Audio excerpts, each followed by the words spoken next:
Welcome to Kettlebell Corner, where strength meets theory, where we take you on a deeper dive into all things kettlebells. I'm Jeremiah, and that's Roger. And today, we're going to ask you to program or not to program. That is the question. Shakespeare, Roger. You ever heard of this guy? What play is that from? I believe that's from Hamlet. So, was I interesting correct? thing about this quote, you are correct. He did kettlebells, but yeah, tell me the interesting thing. If we're getting really symbolic here, so someone with a literature degree knows that when people do this, pinkies out, to do this or to do that, as people like to use that Hamlet quote to set up, it's kind of ridiculous. Hamlet is contemplating suicide. Yeah, do I want to exist because life is so shitty and hard? But we're comparing it to whatever. Well, yeah, we're comparing it to working out or not. So if I'm going to take this question seriously, to program or not to program in a literary sense, I'm probably going to recommend poking out your eyes with some sort of burning metal rod because you've distorted a great work of literature with your silly comparison. But if it doesn't matter, then I just kind of shrug it off. I'm like, all right, he's just being cute. Well, if yes, I like to spring that cuteness on you. And if you were going to harm me, let's just keep it on brand and bludgeon me with a kettlebell or a mace or something. Okay? Fair enough. All right. The nature of the decision is context. Whether or not I get angry at your your comparison or not is context. Are we talking about, are we in a book club or no, it's a kettlebell club? So it doesn't matter. And programming's kind of the same way. Sometimes it matters, sometimes it doesn't. It's really all about context. And sometimes you're going to kill yourself doing it. Well, hopefully not. Hopefully not. Get a doctor's approval. But do we even need to use programs, Roger? Does everybody need to use programs? Let's just answer that simple. Okay. Because, it's just a bunch of hogwash, or when is it time to use a program? Well, those are is it all a bunch of hogwash? No. Is a lot of it a bunch of hogwash? Yes. And take note though, and maybe there's some comfort in this, even bad programs usually do some good. Usually. They at least have some elements where, we'll talk about this a little bit later, they at least have some elements where they're looking for you to get better. So even a bad program generally gets you some results. But programming, as we were talking about offline, I think is problem solving. And if you don't have a problem, then you don't need a solution. The reality is, especially with kettlebells, you can learn for probably a solid year and a half, just learning skills, getting better at skills. And that learning in and of itself is sufficient to continually progress you. Learning new skills, maybe belling up periodically, refining your technique. You will not likely hit any kind of plateau that is long or substantial, and you will not need a program for a long time. Yeah, and I will say this with my clients, I continually get success, particularly in that early stage with just doing kettlebell stuff. Where I tell them right away, we're not going to complicate this. You're going to have to keep working at this stuff in order to get good at it to where you can do some of that badass stuff, or we can actually apply a program when you've defined your abilities. Sure. Well, let's talk about some of your own experience. So as people in your personal life know, you have been irritating people with your running endeavors for quite some time now. What a jerk. Quite irritated, as I come to find out post running. But think back to the beginning of when you were running. Did you need a program? No. In fact, I ran to support a program to pass a snatch test. That's the only reason I started. Sure. So you don't really need much in the beginning. You're just learning maybe you're learning some technique, or you're learning very, very basic stuff. But your concerns are not necessarily your splits or, heart rate or any of these fancy things that I don't understand because I don't run. Speed workouts and easy runs. I mean, even then, I would argue that you don't even need a program. You just need to run slow most of the time. Sure. But the overarching point remains that if you try new things, if you pick up something that you genuinely want to learn, and this does not apply to the way most people learn things. If you pick up kettlebells, if you pick up any dancing, if you pick up skiing, any sort of hobby or sport or whatever, and you really put yourself into it, you probably don't need a program for quite some time. If you're just doing it and Like, oh, I know how to swing a kettlebell. The reality is most coaches I see online don't know how to swing a kettlebell properly. So if you pick up a few things and think that, oh, I know what I'm doing now, let me move on to the next thing, you haven't really engaged with the learning, and you're probably not going to get the physical benefit either if you're just hopping around. But if you're willing to pick up a new thing and learn deeply, you're going to get a lot of physical benefit out of that. And you're not likely to need a program. So do what you like. And the reality is most people don't need to change all that much. Some people do, but life has a habit of offering a deload. Like if I don't want to think about it, I'll just use this program and that'll save me type of deload. Or well, the deloads tend to be, hey, my kid is sick and I didn't get to work out today, and then I got what this little creature gave me, and then I got sick too, and then all of a sudden, you're down for 2 weeks and you don't even, you haven't even really blinked yet. I'm going out of town. My in-laws are here. Whatever. Life has a habit. Life has a habit of saying, hey, well, I mean, a deload in a program is an opportunity for you to kind of back off. So you have a period of, more intense activity, and then you back off for a little bit and get a little recovery before you move to the next thing. Yeah. Like in said running journey, the taper before the marathon was by far the most glorious time of my life. There was not a lot of running, still got to eat all the food, and sure. I knew it was coming to an end. Sure. But a lot of these life for, regular people tends to do that. It tends to throw a project or whatever in our way. But, a new trainer was asking me like, oh, when do your clients deload? I was like, my clients don't deload. Some of them do, like if my more advanced people, but that's rare. We're looking at, 10% of the people I've ever really worked with who need that sort of thing. Everyone else is like, I don't know. He hasn't been here for a month. I guess he's deloading. Sure.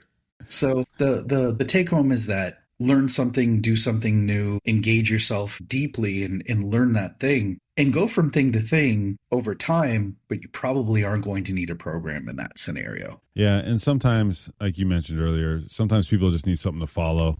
And if that's the case, then yeah, as you stated, you're probably going to get some kind of results, even from a bad program, even if you loosely followed a program well enough to say you showed up and didn't have these extended deload periods or excuses, whatever you want to call them. And that's what that is,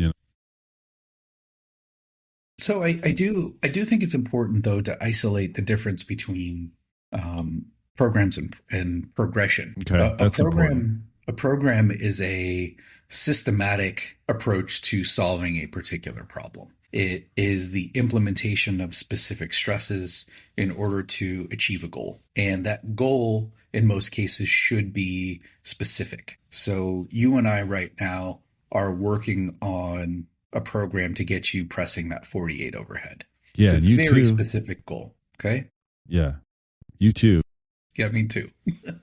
So it's a very specific goal, and it's going to involve, several weeks, different periods. And, there is going to be a bit of a deload after a couple of these blocks. And before you actually make your attempt, you're going to have, a little bit of a taper. We'll see when the program's done. But the point is that this is going to be a very specific thing. And if you don't have this specific goal, you don't necessarily need that. However, you can't expect to do the same thing over and over and over again, time after time. And you should be able to know how to progress your workout program, or your workouts, rather, whatever your fitness is. You should be able to progress without needing to worry about that. So, what are some of the ways that jump out to you? What are some of the easy things you can do to get better? As far as like progression, well, first of all, you can get a heavier bell if you're ready for it. You can do more reps. You can take less rest. I mean, there's well, let's go through those though. Let's go through those. All right, let's go through it.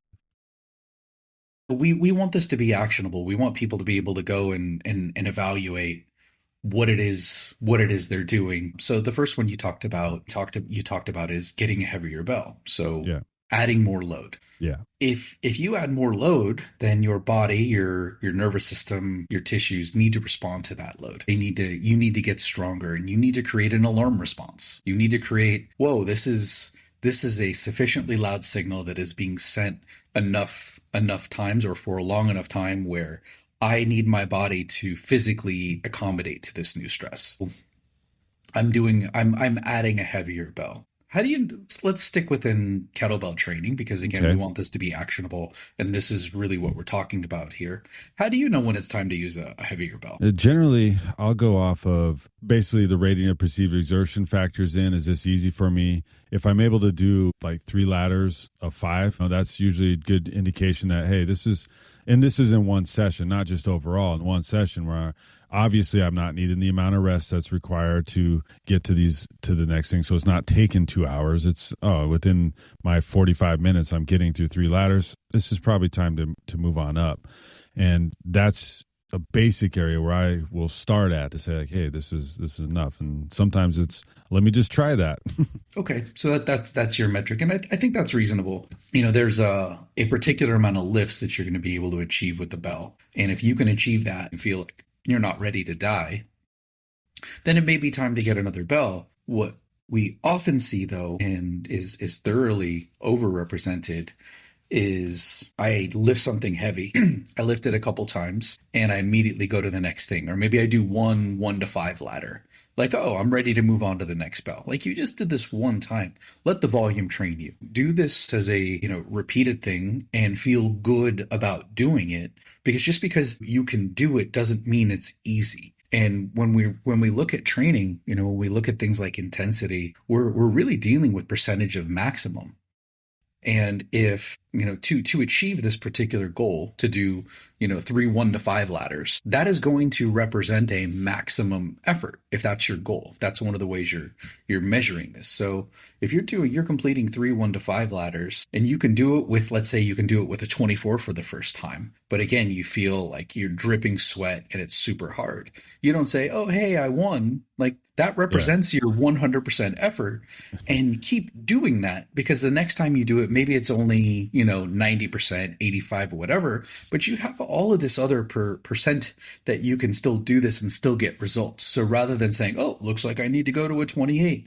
No, you stick with the 24 for a little while. And then when this feat becomes more routine and it becomes easier, then you can add in some 28s, or you can do some separate sets of singles with the 28s and add that to your existing work. So you can kind of start, mixing and matching. But a lot of people want to jump right into, the 24 next big weight. Exactly. The 24 kilo for 3 ladders represents 100%. And immediately you're going to ignore all the work you've done, and you're going to go to the next jump, but you're missing out on a really important concept, which is minimum effective dose. I want to do as little as I possibly can to make the changes that I want. It keeps me safer, and it means that I have to change less frequently. Yeah, so I like that. It's not just hitting 90 presses in a session, which is a lot, by the way, which is how much 3 ladders is.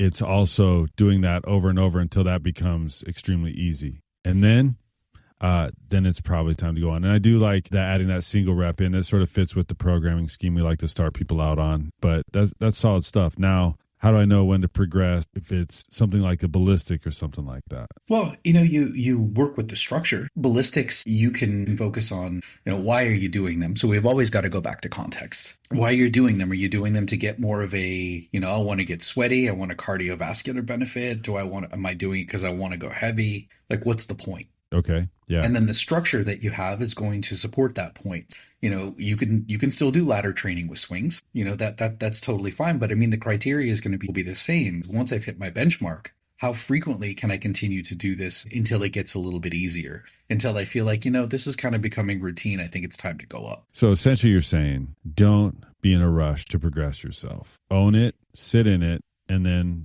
get that clear signal. I got to move up. Sure. And to really kind of tease that out, so to make what you're saying really, really relevant, is no one is saying take your time or go slow or go slower than you need to, or it should take this long or that long. You're just saying don't be in a rush. That once you hit a benchmark, stay there for a little while. But I see this all the time.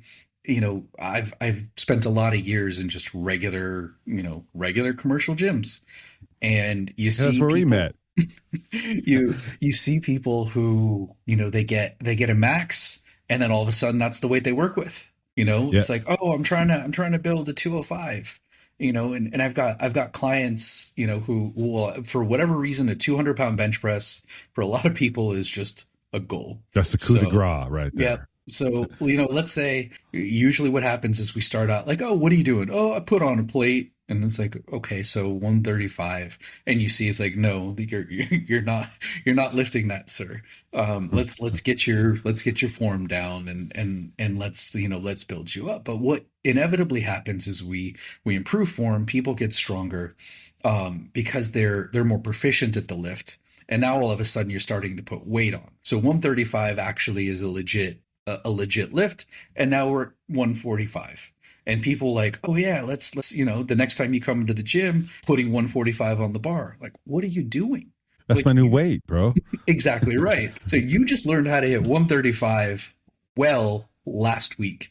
And now you want to always have 145 on. It doesn't need to work like that. For some people it might, and for certain programs it might, but for regular people, stick with 135 because it still represents a large proportion or a high percentage of your maximum ability, and do that for a little while. And then when that gets lighter, then throw that other 145 on. That doesn't mean that you can't also work with, some singles and try to get your max up. That's fine. But your working weight, as soon as you hit your max, it's not the same as your working weight. Yeah. And that's what people want to do. Like, I got to do my 3x10 with 145 now. And then they put 145 on the bar and they get 2 and they're like, fuck, what happened? I'm not getting my result.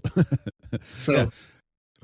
I didn't press the 44, and then the next time I lifted, just go right to the 44 and be like, this is my new weight. Sure. Load is a good way, but you need to be judicious with the application. You need to understand that once you hit a new benchmark, you still have some time with that weight. And you'd also mentioned reps.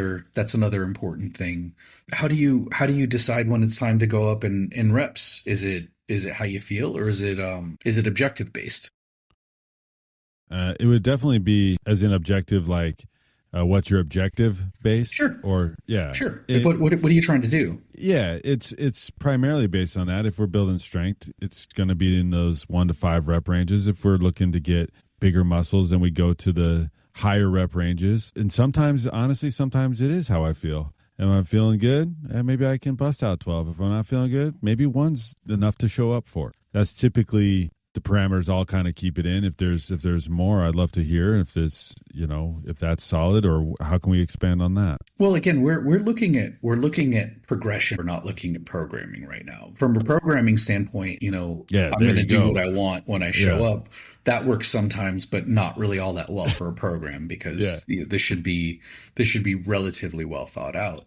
I think it's important to have a few ranges in mind when you're going into your lifts. The thing with kettlebells, which is a little deceiving, especially with the grind lifts, they don't go, because ladders are so prevalent, you don't go above 5 all that often. But what you need to remember is you're doing multiple rungs of a ladder, and it's intentionally designed to add up and to not make you sore and break you down.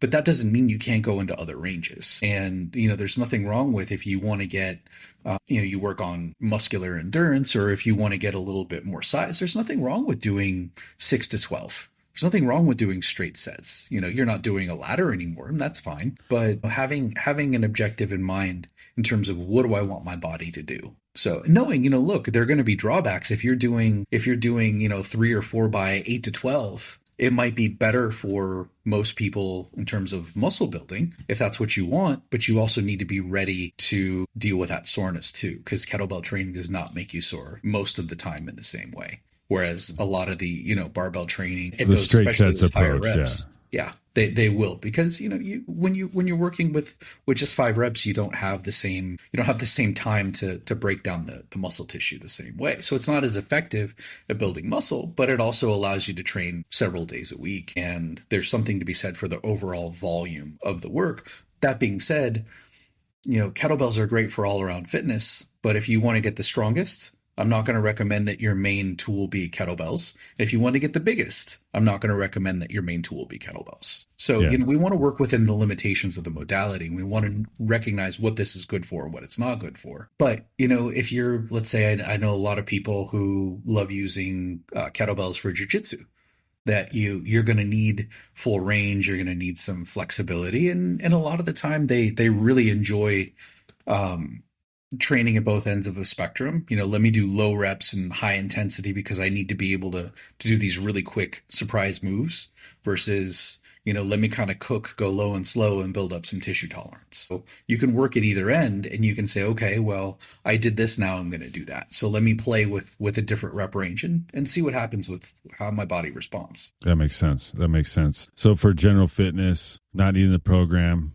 taking your time, sort of progressing within the context of what you're trying to achieve, it's probably pretty much that. Do you have anything you want to add to that before I ask you this next huge question? Do I have anything I want to add? Well, I mean, meaning like, are you asking me if there are other things that you can do besides what else adding weight and adding reps? Yeah, what do you got? Shortening rests, of course, right? Shortening rest is another good one. One of the things that I think is important to talk about is this idea in kettlebells. The usual term, this is a strong first term where I hear this a lot, is specialized variety. Okay. So let me do a different version of the same core lift, which is great. When you've done a lift for a while and, let's say you're doing a lot of pressing and you're going to do some bottoms up pressing. Yeah, let's try specialized variety. Yeah, let's try and change that lift a little bit because the mechanics are different. The groove is not going to be the same. The physical demands are not going to be the same. You're not going to be able to press the same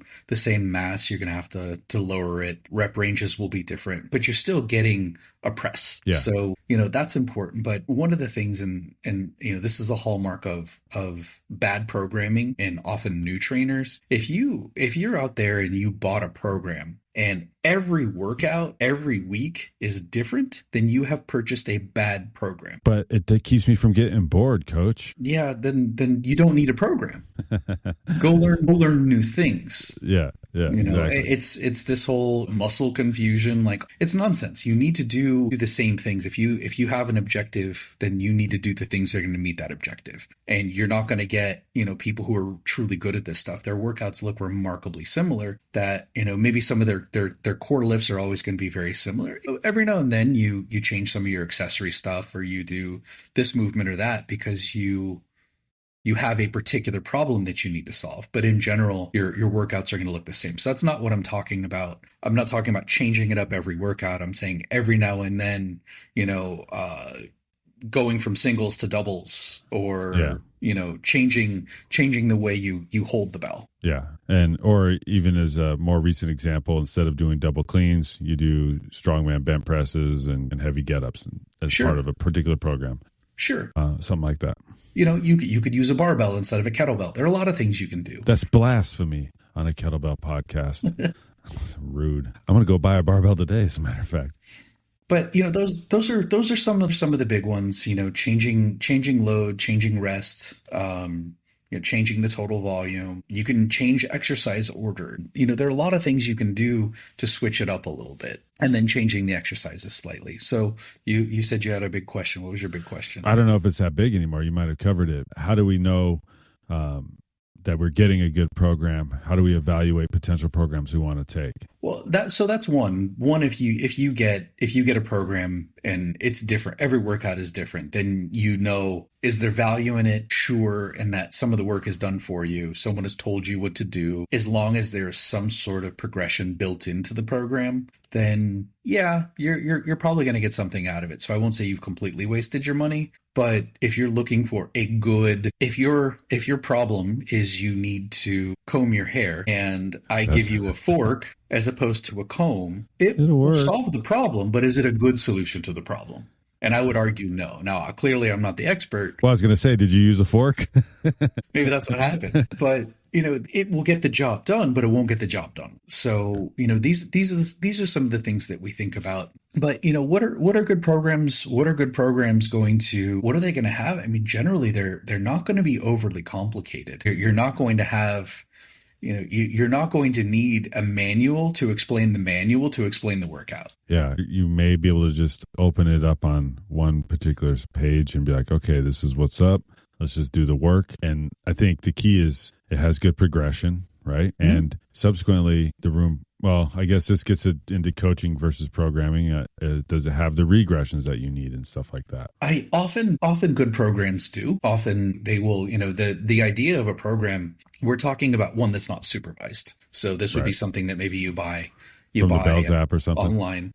Yeah, something like that. But the idea is, they'll give you parameters and like, hey, use this percentage here, and then you can go check that percentage. So you have the ability to alter it rather than just, do this thing with this load. And they'll give you some benchmarks to look for. Do this for this period of time. This is meant to be this long, but these are the stop signs. If there's no measure of your success that says, hey, you need to be able to meet these objectives before you move here, then that's also something you want to think about, because, the quality matters, and there should be something built in to allow you to understand how well you have done. And all the programs I know will say this right in the beginning, is that if this doesn't feel good, then you'll need to go back and adjust. Going back to the idea of pressing, you and I can follow the same program and get wildly different results. We're different lifters. We've got different body types, different lives, different experiences. So there's generally some level of customization or adjustment that is built into the program, even if you don't have a coach that's doing it. But you definitely want to look out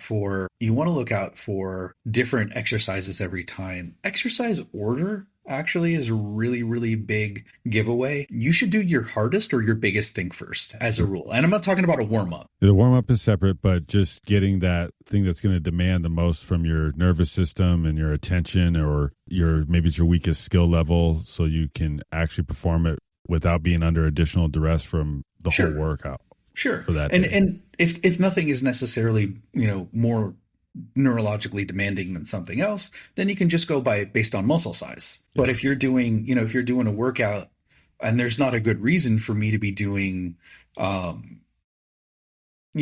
say small muscle work before I do, let's say, legs, then that's kind of a clue, like, oh, this is a bit of an issue. You see that, and this does get specifically into kettlebell training. If you've got a program that has some heavy work after a complex, for example, that's usually a sign of faulty programming. If you have a complex that does not incorporate the different loads into your lifts in a sensible way, then that's also a pretty good sign. So let's say, for example, you are using the same bell in a complex. So complex is just a series of different kettlebell exercises that you're going to do with the same bell without setting it down for, a variety of reps. So let's say you're doing a complex and you are deadlifting a bell that you're pressing overhead.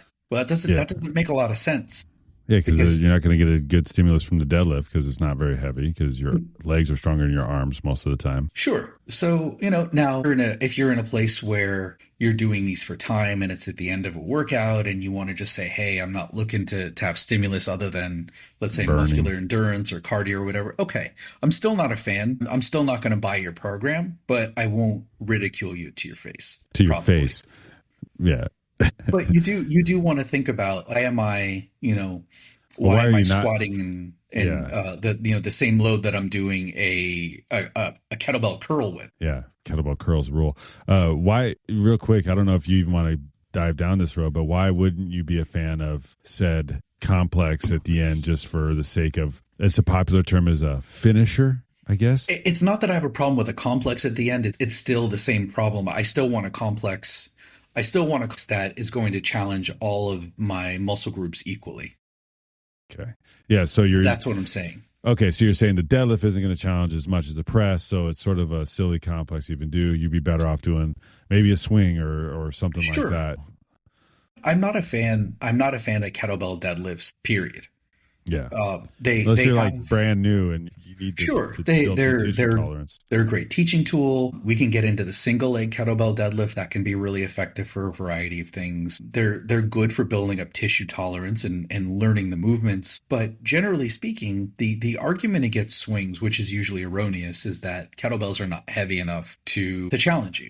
Well, the problem is once the bell starts moving, it gets significantly heavier. But, for someone like you, grabbing two 40-kilo bells is not going to give you a sufficient challenge to do a deadlift. It just isn't. You're too big and you're too strong. So that might be perfectly fine for somebody else. But then if, deadlifting a pair of 16s is challenging for this lifter, then it's going to be too heavy for them to press overhead.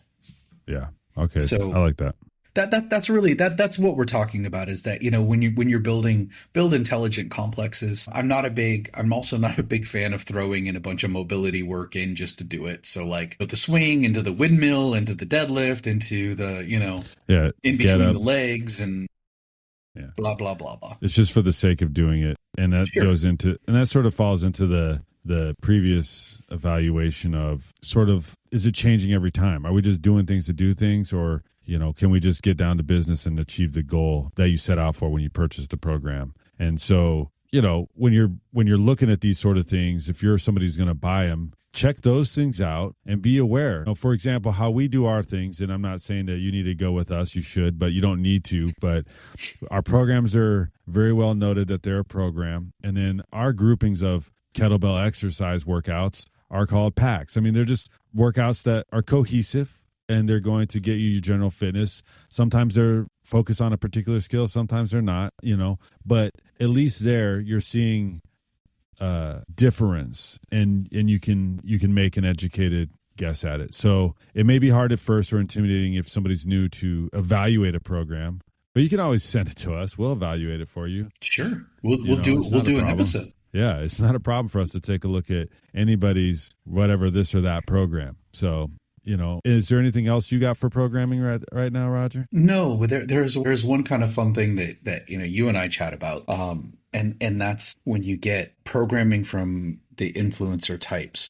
Oh yes, this is my favorite. When you watch something online and you see someone recommend this crazy amount of volume, and this person is clearly not sweating or breathing heavily, you have somebody who has done this in maybe multiple videos or has only done one round of it, and for said video. Sure, it's like, let's do 10 swings, and let's do 5 presses, and let's do a bunch of burpees and rows. 10 double snatches. Sure. And immediately, when you look at just the time it takes, this is another kind of a giveaway. Once you get above a minute of work, you're really starting, you have to drop the load and you have to drop the complexity. But when you see people who look really fresh, who are doing these workouts, and then they're telling you to do this whole thing that they haven't themselves done, it's a bit of a problem. And then you try and do it, and you think, I only got through a quarter of that. Well, guess what? He only got through a quarter of that. But then he told you to do it 4 times. Yeah. Well, and then and that's a good point. If you're doing something, especially, I see this a lot with the imams. If you're doing something that these things are like 10 things to do in this little 1 minute section, where's your recovery? So you can do this for the 20 minutes prescribed. Where's your recovery there? Sure. I mean, be leery of that. This is, we've been talking long enough, so this has to be another episode. But, there are certain things when I hear people say, this is for power training, and then they're doing sets of 10. Like, no, it's not. Like, this takes too long for the energy system that you need to use. There are physiological constraints that are going to determine how intensely you can move and for how long. Those are the basics of your energy system. So, understanding if you buy a power program and you're doing tons of sets of 10, or you're using a bell that's way too heavy for you to move it quickly, then these are things that you should also be able to call bullshit on. But I think that's maybe another. Yeah, that's definitely on the list for another episode. And like I said, I'll put it out there again. Obviously, if you are not sure, check with somebody else who might be sure. Get a second opinion. It's sort of like a doctor, right? You're not going to get your leg amputated on the first opinion. You're going to get a second one, right? And we're open for that. Anyways, if you found value in this, please give us a follow, give us a like, give us a share, whatever you got to do. Can't believe I even got to say that. I know you've heard it a million times, but I do got to say, download the Bells app, because there are some good programs and there are some good packs in there, and you'll definitely be able to move the bell better than you ever have before in your life. There you go. That's a bold promise. It's a bold promise. It's a guarantee, but not guaranteed. Just kidding. Roger, anything else? Nope. All right, cool. Thanks for listening. Stay strong, everybody.